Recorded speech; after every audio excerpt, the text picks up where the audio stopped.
Imagine living in a small, peaceful town where everyone knows everyone, a place where secrets are rare, or so you think. In the late 1970s, the quiet town of Circleville, Ohio, became the epicenter of a chilling mystery. It started with anonymous letters that exposed the darkest secrets of its residents.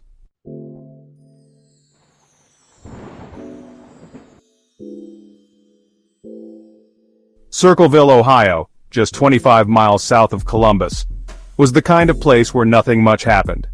A small town with a population of just a few thousand, Circleville was known for its annual pumpkin show, friendly neighbors, and a deep sense of community. In the 1970s, Circleville was a picture-perfect representation of small-town America. Families went to church on Sundays, kids played outside until dinner, and most residents knew each other by name. But like many small towns, there was an unspoken rule: you don't air your dirty laundry. While Circleville appeared idyllic on the surface, it was a place where whispers traveled quickly. The tight-knit community thrived on trust, but this closeness also made it fertile ground for suspicion and gossip. Circleville's residents took pride in their traditions, especially the beloved pumpkin show, a festival that drew visitors from across the state. It was during this time of year that the town seemed its happiest, a momentary escape from the challenges of everyday life. But beneath the surface of Circleville's calm exterior, secrets were waiting to be uncovered. The town's peace would soon be shattered by a mystery that exposed its darkest truths, a mystery that began with a single letter. The first letter arrived in 1976, disrupting the lives of one unsuspecting family. But it wouldn't stop there. Soon, dozens if not hundreds of letters would follow, targeting people across the town. The author of these letters knew the unthinkable, their recipients' most private secrets. In Circleville, trust was everything. But as the letters circulated, that trust began to erode. Who could be behind such intimate accusations? Was it a neighbor, a friend, or perhaps someone closer than they dared to imagine? Circleville would never be the same. What began as a small-town curiosity quickly turned into a full-blown nightmare, leaving a trail of fear, suspicion, and tragedy in its wake. The mystery of the Circleville Letters had begun.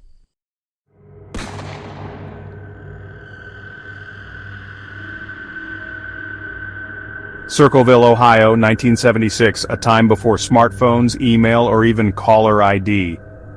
Communication happened face-to-face or through handwritten letters. It was in this unassuming small town that one of America's most chilling mysteries began, with a single letter. Mary Gillespie, a respected school bus driver and mother, received the first letter.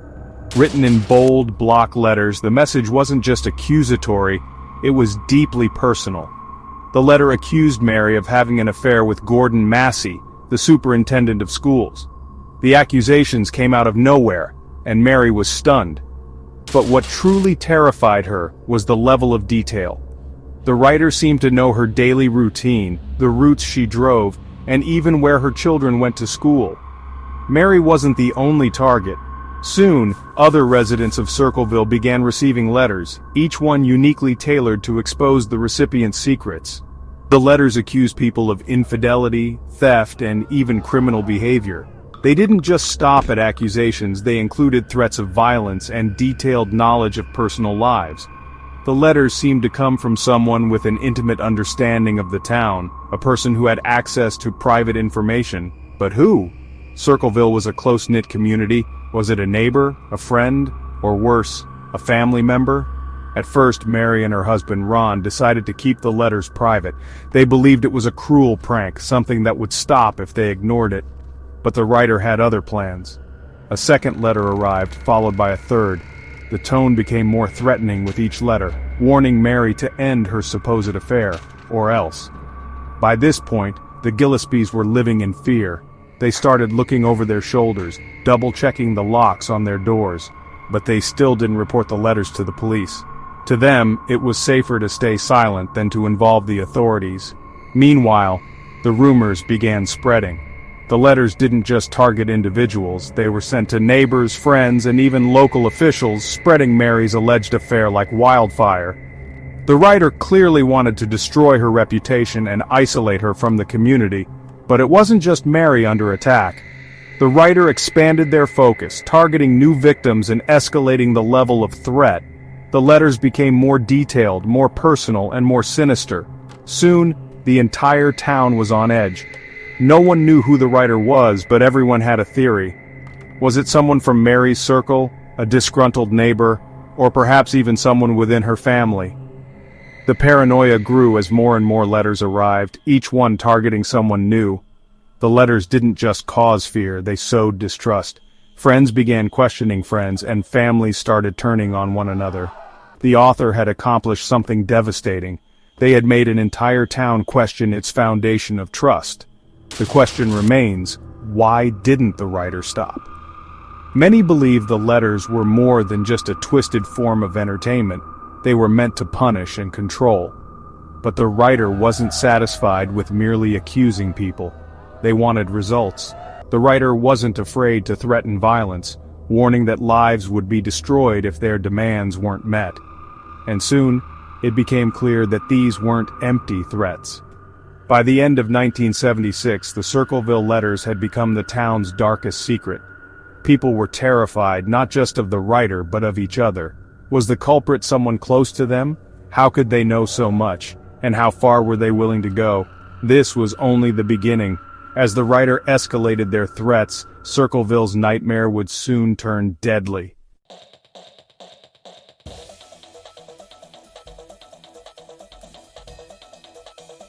What began as a series of anonymous letters soon spiraled into a full-blown campaign of terror. By late 1976, the writer's warnings had escalated from vague accusations to explicit threats of violence, pushing the residents of Circleville into a state of fear and paranoia. Mary Gillespie and her husband Ron found themselves at the center of the chaos. Letter after letter accused Mary of continuing her alleged affair with school superintendent Gordon Massey. Each new letter seemed angrier, more threatening. The writer wasn't bluffing. As promised, they began putting up signs around town, publicly accusing Mary and Gordon of their alleged affair. These signs were strategically placed along Mary's school bus route, ensuring she couldn't avoid seeing them. Ron Gillespie, Mary's husband, grew increasingly frustrated and angry. He felt powerless to protect his family from the writer's relentless harassment. The stress was taking its toll on him, and the once peaceful life they had built in Circleville was now a distant memory. In August 1977, Ron received a mysterious phone call. The caller claimed to know the identity of the letter writer. Fueled by anger and desperation, Ron grabbed his gun and left the house, determined to confront the person responsible. Ron's truck was later found crashed into a tree. He was dead. The sheriff ruled it an accident, citing that Ron's blood alcohol level was above the legal limit, but the details didn't add up. Ron's gun was found in the truck, and it had been fired once, but there was no sign of a bullet or any evidence that Ron had used the weapon in self-defense. Witnesses reported seeing a suspicious vehicle near the scene of the crash, but the car, and its driver, were never identified. The sheriff dismissed any connection between Ron's death and the Circleville Letters, but for many residents, the timing was too coincidental. Had the letter writer orchestrated Ron's death? Was it truly an accident or murder? Adding to the mystery, the letters didn't stop after Ron's death. In fact, they became even more aggressive, taunting the residents of Circleville and daring them to uncover the truth.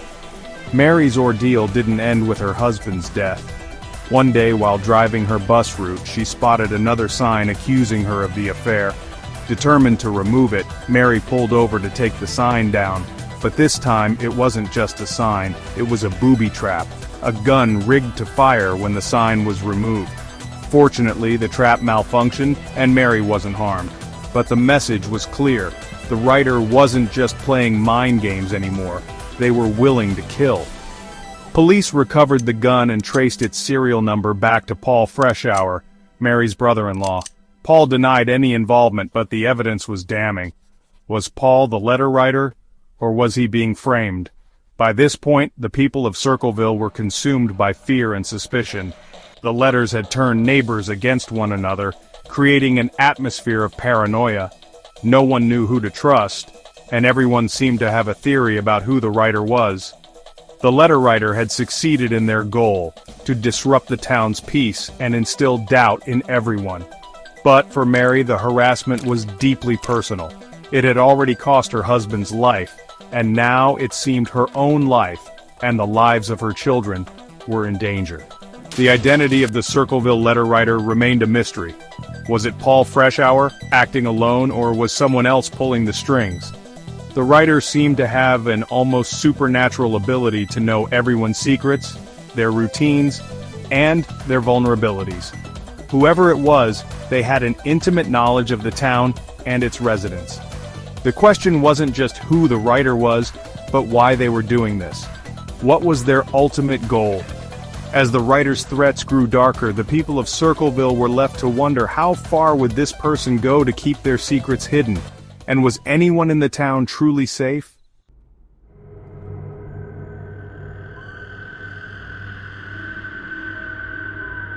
As the Circleville letters continued to spread fear throughout the town, the authorities were under growing pressure to find the culprit.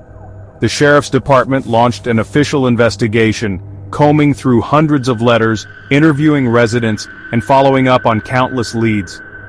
But in a town as small and interconnected as Circleville, the truth wasn't easy to uncover. The letters were handwritten in large, block-style letters, clearly a deliberate attempt to avoid identifiable handwriting analysis. There were no fingerprints, no smudges, and no identifiable marks on the paper. Even the envelopes were carefully handled to prevent leaving any DNA or other physical evidence. Investigators noted that the letters often contained specific, personal details about the recipients, details that suggested the writer had an intimate knowledge of the town and its residents. But how were they gathering this information? Was the writer stalking their victims? Or was it someone the recipients trusted enough to confide in? One name kept surfacing during the investigation: Paul Freshour. Paul was Mary Gillespie's brother-in-law, and a longtime Circleville resident.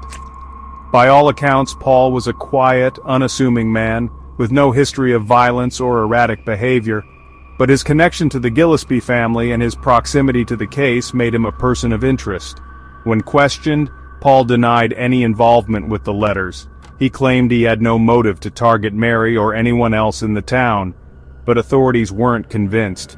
Their suspicions deepened after a shocking discovery. In 1983, a booby trap was discovered along Mary Gillespie's bus route.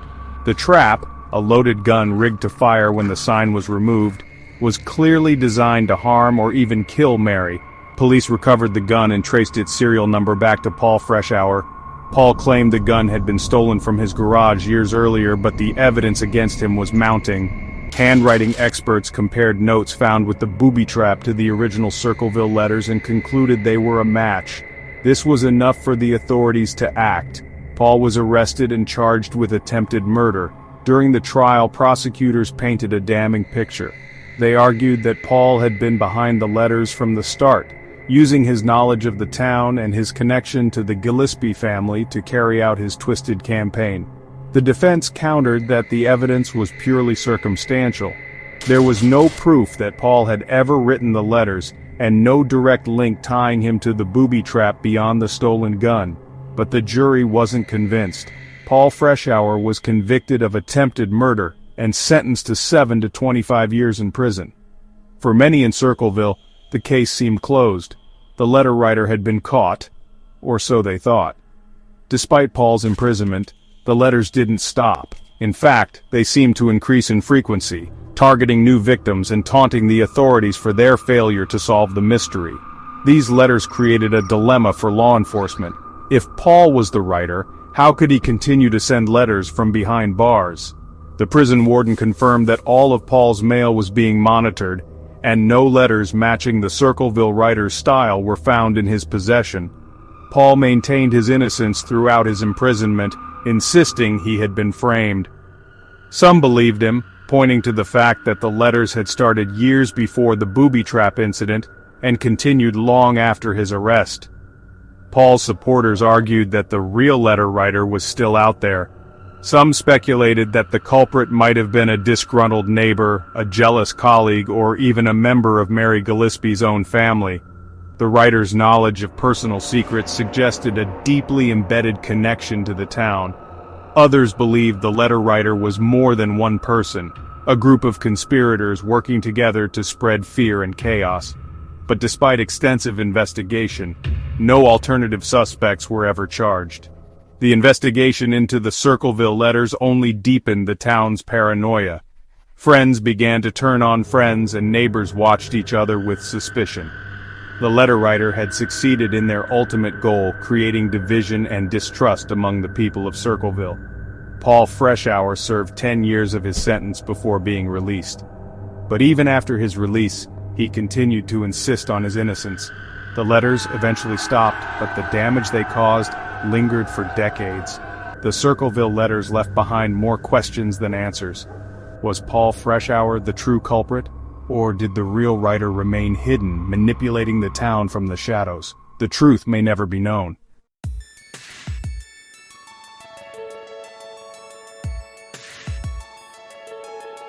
The arrest and imprisonment of Paul Freshour seemed like the end of the Circleville Letters saga. But for those paying attention, the mystery was far from solved. Even as Paul sat behind bars, the letters didn't stop. In fact, they became more brazen, taunting both the residents of Circleville and the authorities. These new letters were chilling in their confidence. Whoever the writer was, they seemed determined to prove that Paul Freshour was not the mastermind. And yet, the timing of the letters raised troubling questions. How could someone locked in a cell continue to send letters? Was Paul working with an accomplice? Or had the real writer been free all along? Paul maintained his innocence, pointing out that his mail was strictly monitored. Prison officials confirmed that none of his outgoing letters matched the Circleville writer's style. Yet the letters arriving in Circleville carried on with the same tone and bold handwriting. While some residents believed Paul was guilty, others began to doubt the case against him. The continuation of the letters raised the possibility that Paul had been framed, a convenient scapegoat in a case where answers were desperately needed. The writer's shadow loomed large over Circleville, sowing seeds of distrust.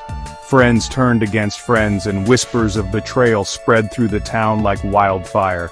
The writer had achieved their goal, creating chaos and paranoia that would last for decades. Speculation about the true identity of the letter writer only intensified. Was it a jealous neighbor seeking revenge, a former friend of Mary Gillespie with a vendetta, or was it someone far closer to the Gillespie family than anyone dared to imagine? In 1994, after serving 10 years in prison, Paul Freshour was released on parole. Despite the time he had spent behind bars, Paul continued to maintain his innocence and called for the case to be reopened. Strangely, not long after Paul's release, the letters stopped. For some, this was proof of Paul's guilt, that the writer had finally been silenced. But for others, it was yet another twist in an already perplexing story. Why would the letters stop now, after decades of chaos? The letters may have ended, but the damage was done. The town of Circleville had been forever changed. Its trust, its unity, its very fabric had been torn apart by an unseen hand. And for those who lived through it, the scars remain.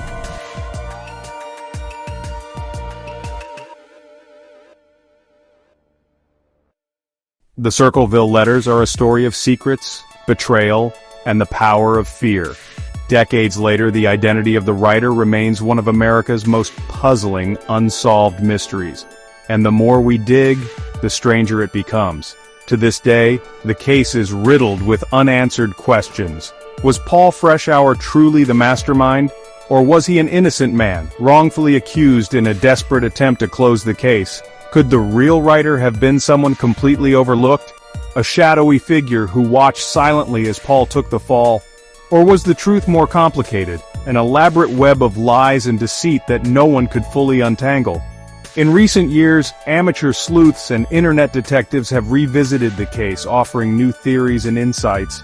Some point to patterns in the letters that suggest a deeper psychological motivation. Perhaps the writer wasn't just trying to destroy others, but to gain a sense of control in a world where they felt powerless.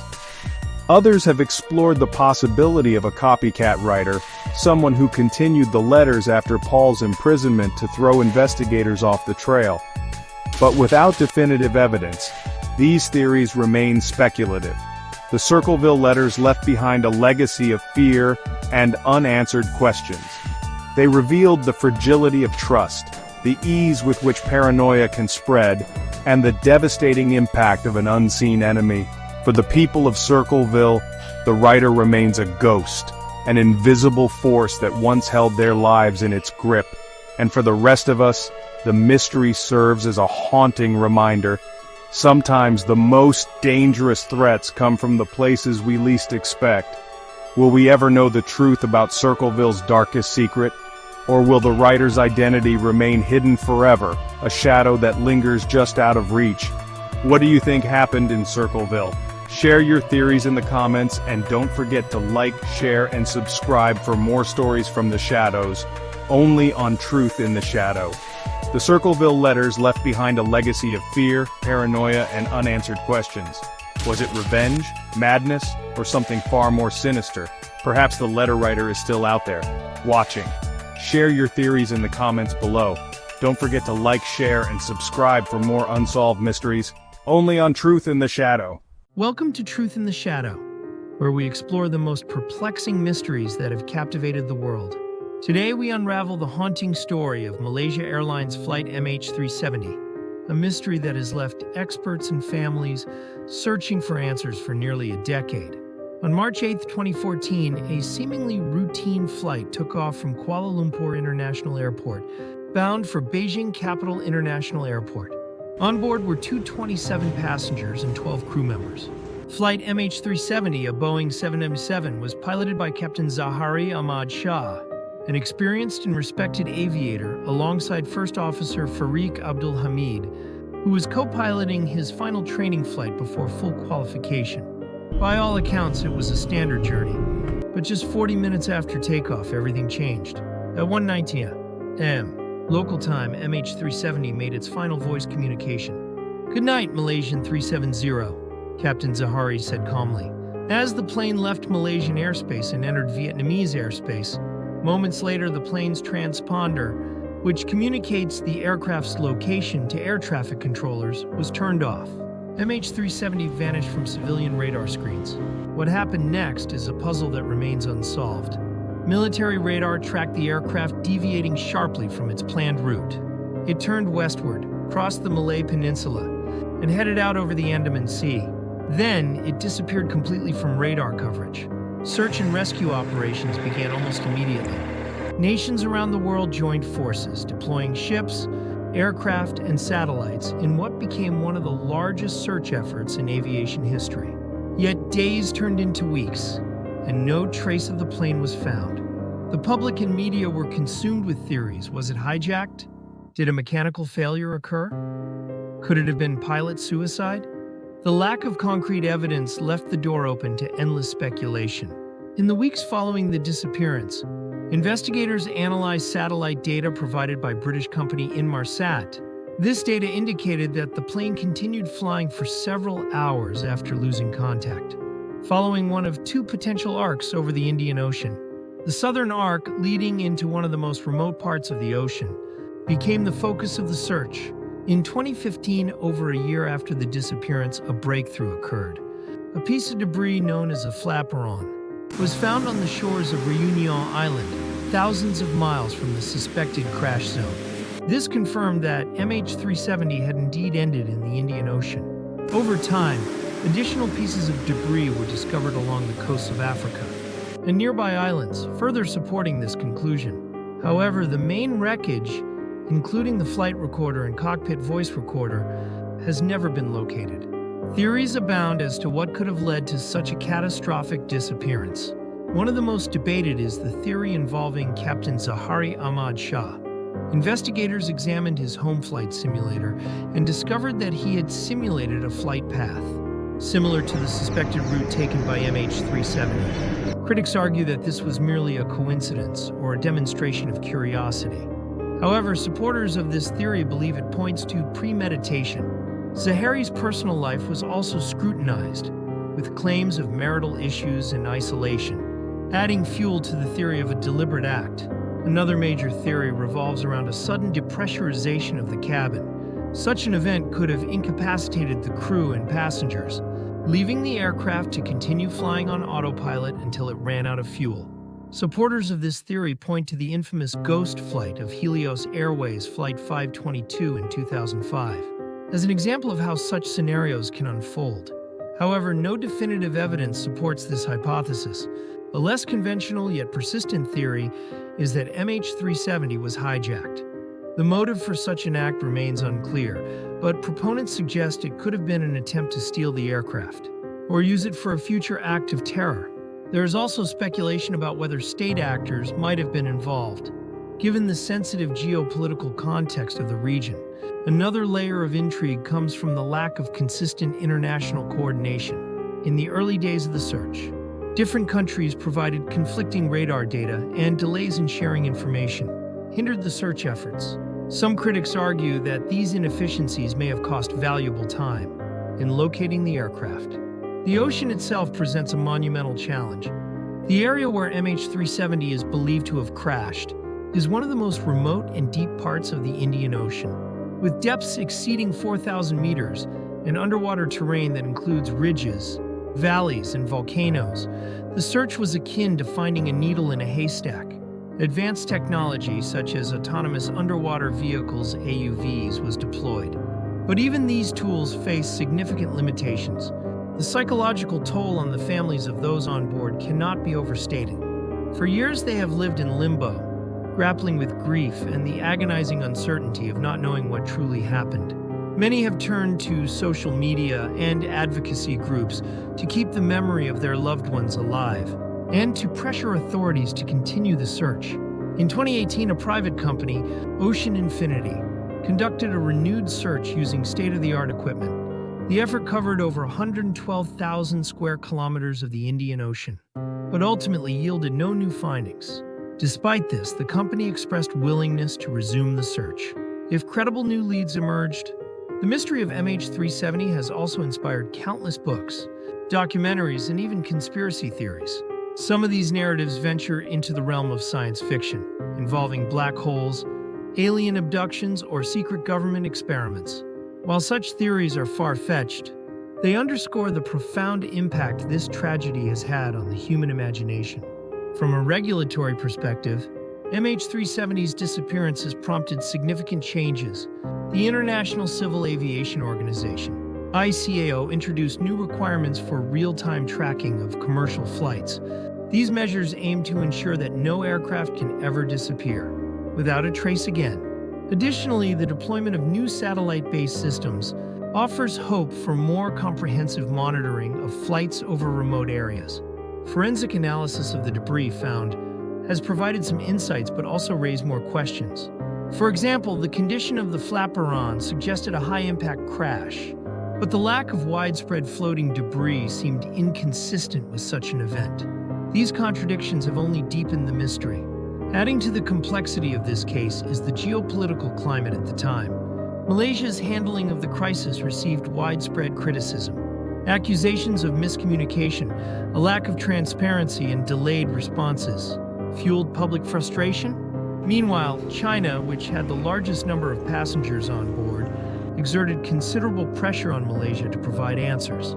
The international tension highlighted the challenges of multi-nation cooperation in crises of this magnitude.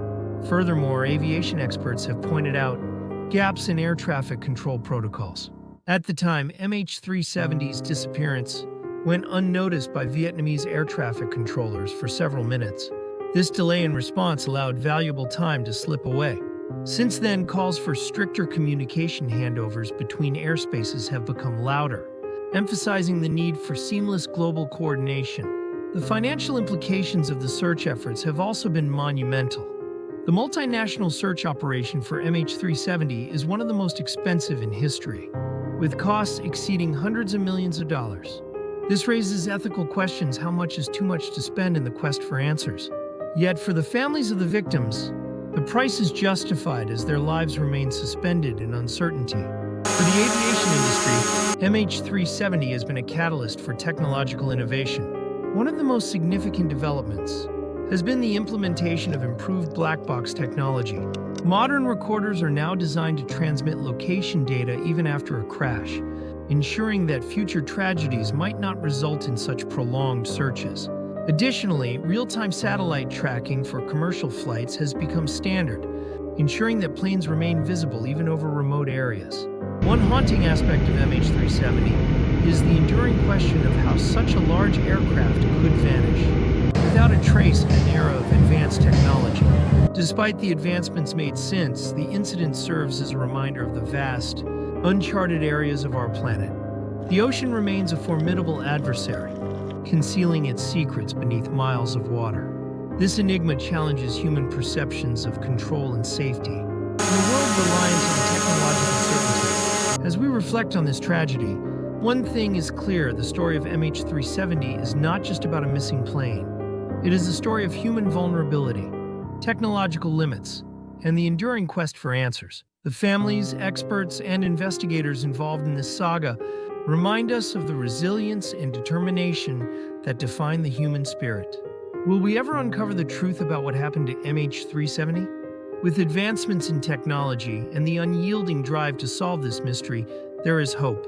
Until then, the disappearance of Malaysia Airlines flight MH370 remains a haunting enigma that continues to captivate and confound the world. Thank you for joining us on this journey through the shadows of one of history's most confounding mysteries.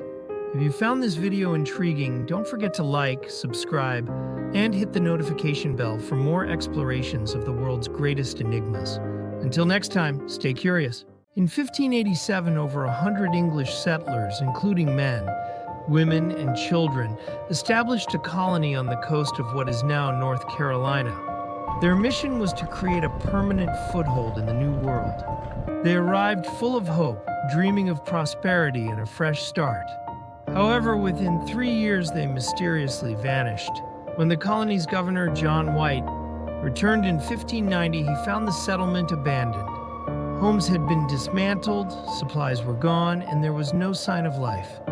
The only clue left behind was a single word, carved into a wooden post, Croatoan. Nearby, the letters CRO were etched into a tree. These cryptic carvings hinted at the settlers' possible fate, but no definitive answers were found. For over 4 centuries, the disappearance of the Roanoke colony has baffled historians and archaeologists alike. What truly happened to the settlers? Was it disease, conflict, or something far more mysterious?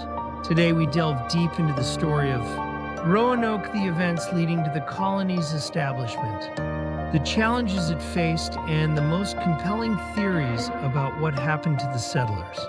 Part 1. The founding of Roanoke. In the late 16th century, Queen Elizabeth I sought to challenge Spain's dominance in the Americas. The New World was seen as a land of endless opportunity, a chance to expand English influence, establish trade routes, and uncover untold riches.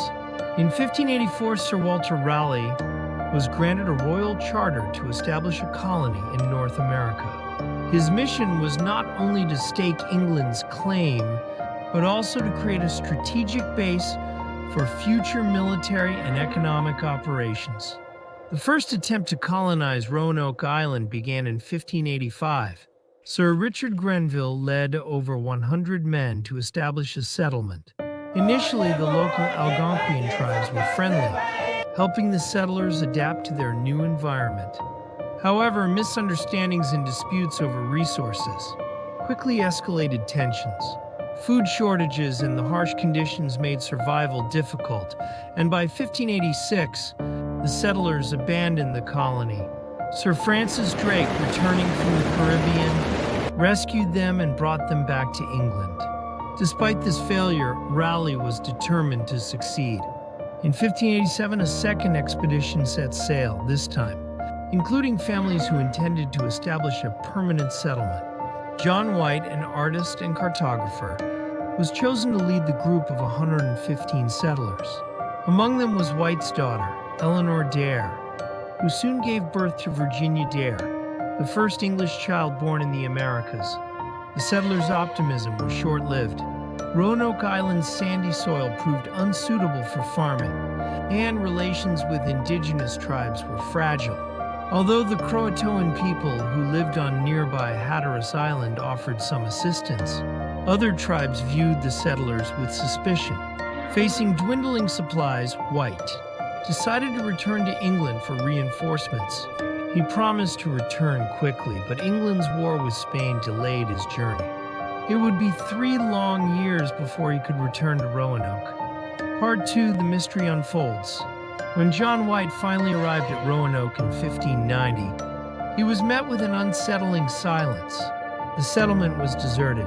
The houses and fortifications had been dismantled, and the area was overgrown with vegetation. There was no sign of a struggle, no bodies, and no evidence of where the settlers had gone. White found 2 clues: the word Croatoan carved into a wooden post and the letters CRO etched into a tree. He had instructed the settlers to leave a sign indicating their destination, and Croatoan seemed to suggest they had moved to Croatoan Island, about 50 miles south. Crucially, there were no distress symbols accompanying the carvings, leading White to believe they had relocated willingly. Despite this promising lead, White's search was cut short. A sudden storm forced his crew to abandon their investigation, and they returned to England. White would never see his family again, and the fate of the settlers remained a mystery. Back in England, White's report fueled speculation. Raleigh funded expeditions to search for the settlers, but none were successful. The story of Roanoke grew into a symbol of the risks and uncertainties of colonization. Part 3, Exploring the Theories. Over the centuries, many theories have emerged about what happened to the settlers. One of the earliest theories suggests they were attacked by hostile indigenous tribes.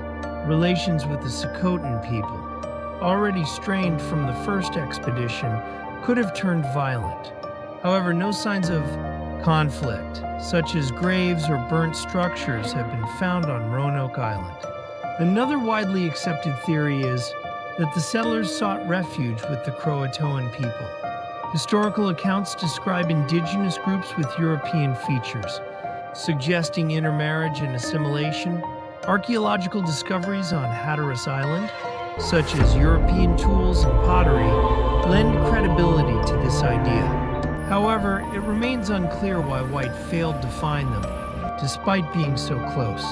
Other theories propose starvation and disease forced the settlers to abandon the colony, splitting into smaller groups to increase their chances of survival. Some may have succumbed to harsh conditions, while others might have scattered into the wilderness. Speculative ideas include the possibility that Spanish forces destroyed the colony to undermine England's efforts in the Americas. Although plausible, there is no evidence in Spanish records to support this. Fringe theories range from supernatural explanations such as curses or alien abduction to attempts by the settlers to sail back to England, only to be lost at sea. While these ideas captivate the imagination, they lack supporting evidence. The most likely explanation may be a combination of factors: disease, starvation, miscommunication, and assimilation with local tribes. Together, these forces could explain the disappearance of the settlers, without leaving a single definitive answer. Part 4, Legacy and Reflections. The mystery of Roanoke continues to inspire curiosity and debate. Modern archaeological discoveries, including tools, coins, and pottery on Roanoke and Hatteras Islands, hint at prolonged contact between the settlers and indigenous peoples. Advances in DNA testing may one day reveal whether descendants of the settlers live on through indigenous communities. Culturally, Roanoke has become a symbol of the unknown, inspiring countless works of fiction and speculation. The word Croatoan has appeared in literature, television, and even the writings of Edgar Allan Poe, adding to its mystique. The story of Roanoke reminds us of the challenges faced by early settlers and the fragility of human endeavors in the face of nature's power. It is a tale of resilience, risk, and the enduring allure of the unknown. As we ponder the fate of the Roanoke settlers, we are left with more questions than answers. But perhaps the true legacy of the Lost Colony lies not in solving its mystery, but in the fascination and imagination it continues to inspire. Welcome to Truth in the Shadow, where we explore the world's most enigmatic mysteries and delve deep into the lives of those who have left an indelible mark on history. Today, we're peeling back the layers of a mystery that has haunted America for decades. The disappearance of Jimmy Hoffa. Who was he? Why was he so influential? And what led to his infamous vanishing? Let's begin. James Riddle Hoffa, born on February 14, 1913 in Brazil, Indiana, grew up in a working-class family. His father's untimely death from lung disease forced the Hoffa family to move to Detroit, Michigan, where young Jimmy developed a deep appreciation for the struggles of laborers. Detroit, the heart of the American automobile industry, was rife with exploitation and labor unrest, which set the stage for Hoffa's lifelong mission empowering workers through unionization. In the early 1930s, Hoffa's journey into labor activism began with a small but telling act of defiance. Working as a warehouseman for Kroger, he led a successful strike against the company's management, securing better wages and working conditions. This success caught the attention of the International Brotherhood of Teamsters, a labor union representing truck drivers and warehouse workers. Hoffa quickly rose through the ranks, demonstrating an unmatched ability to organize and negotiate. By the 1940s, Hoffa had become a pivotal figure. In the Teamsters' rapid expansion, he masterminded innovative tactics to bring non-unionized workers into the fold. Hoffa's influence was further solidified through strategic alliances with powerful figures in the labor movement, some of whom operated in the gray areas between legality and organized crime. These connections provided Hoffa with the leverage needed to expand the Teamsters' reach, but they also came with risks that would later jeopardize his legacy. Hoffa's leadership culminated in his election as Teamsters' national president in 1957. Under his leadership, the union reached unprecedented levels of power. By the 1960s, the Teamsters controlled the largest union pension fund in the world, worth billions of dollars. Hoffa wielded this fund as a tool of influence, granting loans to businesses and individuals in ways that sometimes skirted legal and ethical boundaries. While this enhanced his power, it also attracted the attention of law enforcement and political figures, determined to hold him accountable. Hoffa's fiery personality and unyielding determination made him a polarizing figure. To his supporters, he was a working-class hero who secured better pay and benefits for millions of laborers. To his critics, he was a ruthless power broker, willing to bend or break the rules to achieve his goals. His connections to the Mafia and his alleged misuse of union funds attracted scrutiny from federal authorities. Enter Robert F. Kennedy, the U.S. Attorney General during John F. Kennedy's presidency. RFK viewed Hoffa as a symbol of corruption in organized labor and launched an aggressive campaign to bring him down. The Justice Department's efforts, dubbed the Get Hoffa Squad, eventually bore fruit. In 1967, Hoffa was convicted of jury tampering, attempted bribery, and fraud, landing him an 8-year prison sentence. But even behind bars, Hoffa remained a force to be reckoned with. His charisma and influence over the Teamsters' leadership didn't waver. In 1971, he struck a deal with President Richard Nixon, a commuted sentence in exchange for stepping down from union leadership. However, Hoffa had no intention of fading into obscurity. Hoffa's release from prison marked the beginning of his fight to reclaim control of the Teamsters. This ambition, however, placed him in direct conflict with both the union's current leadership and his former Mafia allies, who had grown accustomed to wielding power in his absence. Hoffa's determination to return to prominence set the stage for the events leading to his disappearance. The circumstances surrounding Hoffa's disappearance on July 30th, 1975 have been the subject of intense scrutiny. Hoffa was last seen outside the Matches Red Fox restaurant in Bloomfield Township, Michigan. He was reportedly there to meet Anthony Tony Jack Giacalone, a Detroit Mafia captain, and Anthony Tony Pro Provenzano, a New Jersey Teamster leader and reputed mobster. The meeting was allegedly arranged to settle disputes over Hoffa's attempt to regain control of the union. Witnesses reported seeing Hoffa in the parking lot around 2:45 p.m., pacing and visibly agitated. He made a phone call to his wife, informing her he'd been stood up. That was the last time anyone heard from him. His car was later found unlocked in the restaurant's parking lot, but Hoffa was nowhere to be found. Theories about Hoffa's disappearance began circulating almost immediately. Some believe Hoffa was lured to the meeting under false pretenses and ambushed by Mafia operatives. Others suggest that elements within the Teamsters conspired against him, fearing his return to power would disrupt their own interests. The lack of physical evidence has only fueled speculation, with some claiming his body was disposed of in bizarre and elaborate ways. One of the most enduring theories is that Hoffa's body was buried under Giants Stadium in New Jersey, a claim popularized in media but never substantiated. Other theories suggest he was incinerated in a mob-controlled facility or encased in concrete at a construction site. Despite numerous searches and tips, none of these locations have yielded definitive evidence. The FBI's Hoffex memo, compiled in the months following Hoffa's disappearance, remains one of the most comprehensive documents on the case. It highlights key suspects, potential motives, and the challenges investigators faced. The Mafia's code of silence, or omerta, proved to be a significant barrier. Suspected conspirators, including Tony Jack and Tony Pro, maintained their innocence and avoided prosecution, taking whatever secrets they held to their graves. Hoffa's disappearance also underscores the turbulent relationship between labor unions and organized crime. During the mid-20th century, the Teamsters' immense financial and political power made them a target for infiltration by criminal enterprises, creating a complex web of alliances and rivalries. Hoffa's efforts to navigate this landscape, while advancing his vision for the Union, ultimately placed him in peril. Beyond the intrigue of his disappearance, Hoffa's life story reflects broader themes in American history. His rise from humble beginnings to national prominence exemplifies the American dream, while his battles with corruption and power reveal its darker underbelly. Hoffa's ability to inspire loyalty and fear in equal measure made him a figure of both admiration and controversy. Adding to this complexity was Hoffa's uncanny ability to predict the challenges he would face.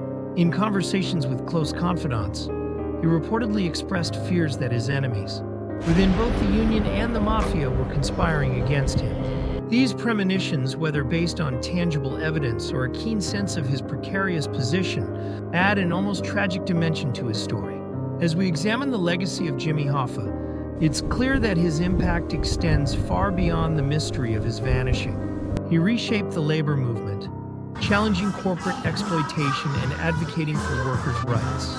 Yet, his methods and associations cast a long shadow, raising questions about the cost of achieving among such highly influence. creative people. Hoffa's disappearance represents the ultimate irony, a man who wielded immense power ultimately vanishing in a way that underscores his vulnerability. Jimmy Hoffa's disappearance has become one of the most enduring mysteries in modern American history. In this section, we explore the prevailing theories surrounding his fate, the extensive search efforts to uncover the truth, and the cultural legacy of this enigmatic figure. The story of Hoffa is as much about the man as it is about the web of intrigue that surrounded him in life and continues to shroud his disappearance. Theories surrounding Jimmy Hoffa's disappearance run the gamut from plausible to fantastical, each offering its own perspective on what might have happened on that fateful day in July 1975. Let's begin with the theory most widely accepted. Among law enforcement and organized crime experts, the Mafia's involvement, one of the most widely discussed theories, is that Hoffa's attempt to regain control of the Teamsters threatened Mafia interests. During his time in prison, Hoffa had relinquished control of the Union, under a deal that left Frank Fitzsimmons in charge. Fitzsimmons, seen as a more compliant figure by organized crime, allowed the Mafia to maintain access to the Teamsters' pension fund. Hoffa's return to power would have jeopardized this arrangement, leading many to speculate that Mafia bosses ordered his murder to prevent his resurgence. Key figures in this theory include Anthony Tony Provenzano, a mob-connected Teamster official, and Anthony Tony Jack Giacolone, a Detroit Mafia captain. Hoffa's fractious relationship with Provenzano was well documented, with public disputes and threats exchanged between the two. According to FBI informants, Hoffa had been warned to stay out of union politics, but his refusal to back down made him a liability. The alleged method of Hoffa's murder is as chilling as it is speculative. Some accounts suggest that Hoffa was ambushed and killed shortly after entering a car outside the Mach's Red Fox restaurant. From there, his body was reportedly disposed of, in ways designed to ensure it would never be found. Popular theories range from incineration at a Mafia-controlled crematorium to burial at undisclosed locations, including a farm in Milford, Michigan, and even the infamous Giants Stadium in New Jersey. In 2004, the FBI excavated a horse farm in Milford, based on information from a mob informant who claimed Hoffa's body had been buried there shortly after his disappearance. Despite extensive efforts, no remains were found. Similarly, a 2013 investigation focused on an Oakland Township property linked to Tony Jack, but once again the search yielded no results. These unsuccessful efforts underscore the challenge of resolving a case, shrouded in decades of silence and misdirection. Another compelling theory implicates Hoffa's allies turned enemies within the Teamsters. Some speculate that Hoffa's determination to return to power alienated not only the Mafia, but also figures within the Union who had benefited from his absence. This theory posits that rogue elements within the Teamsters orchestrated his disappearance to maintain the status quo. While less discussed than the Mafia's role, this angle highlights the complex dynamics and internal rivalries of the Teamsters during Hoffa's time. More outlandish theories also populate the discourse surrounding Hoffa's fate. Some claim his body was transported across state lines and disposed of in industrial facilities, while others suggest he was killed and dumped into a body of water. One infamous account involves Hoffa's remains being shipped to Japan as part of an industrial shipment. While these stories capture the imagination, they lack credible evidence and are often dismissed by investigators. Cultural fascination with Hoffa's disappearance has fueled countless books, documentaries, and films. Martin Scorsese's The Irishman, based on Frank Sheeran's controversial memoir I Heard You Paint, Houses revived interest in the case by depicting Sheeran as Hoffa's assassin. However, many experts dispute Sheeran's account, citing inconsistencies and a lack of corroboration. Despite its flaws, the narrative highlights the enduring allure of Hoffa's story. As a symbol of power, betrayal, and mystery, the search for Hoffa's remains continues to this day. Driven by advances in forensic technology and occasional new leads, ground-penetrating radar, DNA analysis, and aerial surveys have been employed in various efforts to locate his body. Yet, despite these innovations, no definitive evidence has emerged. The FBI has maintained that the case remains open, underscoring its commitment to solving one of America's greatest mysteries. Beyond the specifics of his disappearance, Hoffa's legacy endures as a complex and multifaceted figure in American history. To many, he remains a champion of the working class, a man who fought tirelessly to improve the lives of millions of laborers. To others, he is a cautionary tale of how ambition and alliances with unsavory elements can lead to downfall. His life and disappearance encapsulate the tensions between labor, power, and organized crime during a pivotal era in U.S. history. For the Hoffa family, the absence of answers remains a source of anguish. Hoffa's children, James Jr. and Barbara, have continued to advocate for a resolution to their father's case. Their perseverance reflects the deep personal toll of a mystery that has captivated the nation for nearly half a century. Ultimately, the disappearance of Jimmy Hoffa is more than a true crime mystery. It is a lens through which to examine the complexities of power, loyalty, and legacy. As new generations discover his story, the search for truth persists, fueled by a collective fascination with the man who vanished, but never truly left the public consciousness. Thank you for joining us on this journey through the shadows of history. If you found this exploration insightful, don't forget to like, subscribe, and hit the notification bell for more investigations into the world's most enduring enigmas. Until next time, stay curious. Hello and welcome. Today we're taking a deep dive into one of the most haunting and infamous unsolved murders in American history, the case of the Black Dahlia. The gruesome murder of Elizabeth Short has fascinated and baffled investigators for decades. It's a story of ambition, tragedy, and a mystery that refuses to be solved. Even over 75 years later, Elizabeth Short was born on July 29, 1924 in Hyde Park, Massachusetts, a suburb of Boston. She was the third of 5 daughters born to Cleo and Phoebe May Short. Elizabeth's early years were marked by the Great Depression, a period that brought financial and emotional struggles to her family. In 1930, her father abandoned the family, leaving them to fend for themselves. For years, the Shorts believed Cleo had died, as he had staged a disappearance by leaving his car near a bridge. However, he resurfaced in California years later, adding an air of intrigue to Elizabeth's already troubled childhood. As a teenager, Elizabeth struggled with health issues, including severe asthma and bronchitis. These ailments prompted her mother to send her to Miami during the winters for a warmer climate. This period of her life marked Elizabeth's budding independence and her love for travel and new experiences. Elizabeth was drawn to the allure of Hollywood, like so many young women of her time. She dreamed of becoming an actress and left Massachusetts for California in her late teens. Unfortunately, her pursuit of stardom was marred by financial instability and personal challenges. She worked odd jobs, often living a transient lifestyle, moving from place to place and relying on the generosity of friends and acquaintances. On the morning of January 15, 1947, Elizabeth's body was discovered in Leimert Park, a quiet neighborhood in Los Angeles.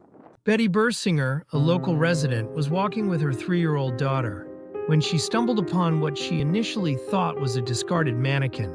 What she had actually found was Elizabeth's mutilated body, cut in half at the waist and posed in a grotesque manner. The crime scene was meticulously clean. Elizabeth's body had been drained of blood, and there were no signs of struggle or evidence left behind. Her face had been slashed from ear to ear, creating a chilling Glasgow smile, and her body bore signs of extensive torture. Investigators were immediately struck by the brutality and precision of the crime, which suggested the killer had medical or surgical expertise. The discovery of Elizabeth's body shocked the nation and sent the media into a frenzy. The Los Angeles Herald-Express was among the first to coin the nickname Black Dahlia, a reference to her dark hair in the film The Blue Dahlia, which was popular at the time. The investigation into Elizabeth Short's murder was one of the largest and most complex in Los Angeles history. Hundreds of people were questioned, and numerous suspects emerged, but no one was ever charged with the crime. Detectives were immediately overwhelmed by the amount of attention. The case received tips poured in from across the country, many of them leading to dead ends. The press played a significant role in shaping public perception of Elizabeth. Some portrayed her as an aspiring actress with big dreams, while others painted her as a wayward woman living a reckless lifestyle. Among the suspects, several names stand out. One of the most notable was George Hodel, a prominent Los Angeles doctor. Hodel's name surfaced years later, thanks to the investigative work of his own son, Steve Hodel, a retired LAPD detective. Steve's book, Black Dahlia Avenger, presents compelling evidence linking his father to the crime, including medical knowledge, consistent with the mutilation and alleged connections to other unsolved murders. The infamous photo album found in George Hodel's possession, containing pictures of women resembling Elizabeth Short, added fuel to the fire. Was he taunting investigators, or was it a coincidence? Additional details from Steve Hodel's investigation revealed that George Hodel had been under surveillance by the LAPD in the 1940s. Transcripts from bugged conversations in his home included cryptic and damning statements like, "Supposin', I did kill the Black Dahlia. They can't prove it now." Another suspect was Mark Hansen, a Hollywood nightclub owner who had known Elizabeth. Hansen's home was a known gathering spot for aspiring actresses, and he had been one of the last people to see Elizabeth alive. However, no conclusive evidence ever tied him to the crime. Some of the public's deepest curiosity surrounds the letters sent to newspapers, purportedly from the killer. These letters, including one labeled the Black Dahlia Avenger, contained cryptic messages and pieces of Elizabeth's personal belongings, such as her birth certificate and address book. While these correspondences were investigated thoroughly, they failed to lead to any definitive answers. Some handwriting experts believe the letters matched samples from known suspects, but no arrests were made. Was the killer seeking notoriety, Or were these letters a cruel prank by an outsider? One particular letter sent in cut-and-paste style. Read ominously, "Here are Dahlia's belongings. Letter to follow." Enclosed were items believed to belong to Elizabeth, further deepening the enigma. The Black Dahlia case quickly became a media sensation. Tabloids competed to outdo each other with sensational headlines and lurid details. Some reporters even meddled in the investigation, going as far as impersonating police officers to obtain information. Elizabeth's personal life was scrutinized mercilessly by the press. Her relationships, movements, and even her aspirations were dissected and sensationalized. This media frenzy not only hindered the investigation, but also cemented Elizabeth's image as a tragic figure in American culture. Over the years, countless theories. Elizabeth Short's murder. Some believe the killer was a stranger, while others argue it was someone she knew. The meticulous nature of the crime has led many to speculate that the perpetrator had professional expertise, possibly a surgeon or a mortician. One intriguing theory suggests a connection to other unsolved murders in Los Angeles. Around the same time, could Elizabeth have been the victim of a serial killer? While some similarities exist between the cases, no definitive links have been established. Another theory revolves around police corruption. Some researchers argue that influential figures in Los Angeles society may have been involved in the crime or its cover-up, leading to a lack of resolution in the case. The Black Dahlia murder has had a lasting impact on American culture. It has inspired numerous books, films, and television shows, including James Ellroy's novel, The Black Dahlia, and its subsequent film adaptation. The case also served as a cautionary tale about the dark side of Hollywood and the dangers faced by young women seeking fame. Elizabeth Short's story remains a poignant reminder of the fragility of dreams and the enduring allure of unsolved mysteries. Her murder continues to captivate the public, not only because of its gruesome details, but also because of the questions it raises about justice, media ethics, and the human fascination with the macabre. As we conclude this exploration of the Black Dahlia murder, we're left with more questions than answers. Who killed Elizabeth Short and why? Will we ever know the truth? Or will this case remain an enigma, forever shrouded in mystery? The eerie details of her death, the taunting correspondences, and the theories of a potential cover-up all combine to keep this case alive in the public imagination. Thank you for joining me on this journey into one of America's most notorious unsolved crimes. If you found this discussion intriguing, don't forget to like, comment, and subscribe for more deep dives into history's most fascinating mysteries. Until next time, stay curious and stay safe.